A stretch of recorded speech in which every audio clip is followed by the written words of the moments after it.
జగన్మోహన్ రెడ్డి గారు ఈరోజు మాట్లాడుతూ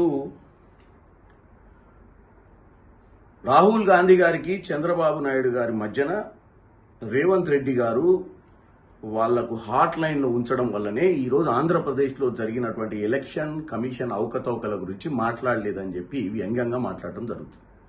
నేను ఒక్కటే చెప్పదలుచుకున్నా, జగన్మోహన్ రెడ్డి గారు ఫస్ట్ మీరు ఎన్నికలు ఓడిపోయిన తర్వాత మీ ఆలోచన విధానం ఏందో నాకు అర్థం కాలేదు. ఆల్రెడీ చంద్రబాబు నాయుడు గారు ఈ 18th లోక్సభను కాపాడడానికి ఎన్డీఏలో జాయిన్ అయ్యి ఈరోజు 270 దాటడానికి ఈరోజు పవర్లో ఉండడానికి కారకులు. మీరు ఎవరినన్నా బ్లేమ్ చేస్తే మీ రాష్ట్రంలో ఏమైనా తప్పులు జరిగి మీరు ఓడిపోవడానికి కారణమైతే ఎలక్షన్ కమిషన్ ఆఫ్ ఇండియా మీరు బ్లేమ్ చేయాల్సింది నరేంద్ర మోడీని, అమిత్ షా గారిని. మీరు వారిని బ్లేమ్ చేయకుండా రాహుల్ గాంధీ గారి ఇంటిగ్రిటీ గురించి మాట్లాడటం చాలా ఆశ్చర్యకరంగా, చాలా హాస్యాస్పదంగా ఉంది.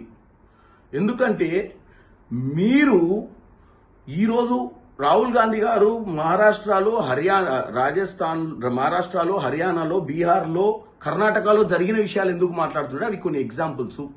ఎలక్షన్ కమిషన్ ఆఫ్ ఇండియా తీసుకునేటువంటి నిర్ణయాలు చాలా దౌర్భాగ్యం అని, ఈ డెమోక్రసీకి అని వారు చెప్తున్నప్పుడు మీరు కూడా రాహుల్ గాంధీ గారికి మద్దతు ఇచ్చి రేపు విజయవాడలో జరుగుతున్నటువంటి ధర్నాలో పాల్గొనాల్సిన అవసరం ఉంది.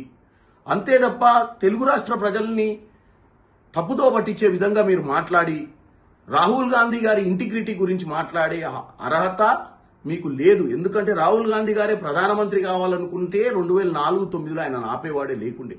కానీ ప్రజా సమస్యల మీద పోరాటం చేయాలని ఎలా అయినా ఈ ఎలక్షన్ కమిషన్ ఆఫ్ ఇండియా మీద పోరాటం చేస్తుండు. ఈరోజు రాజ్యాంగంలో ముఖ్యమైనటువంటి స్తంభం ఎలక్షన్ కమిషన్.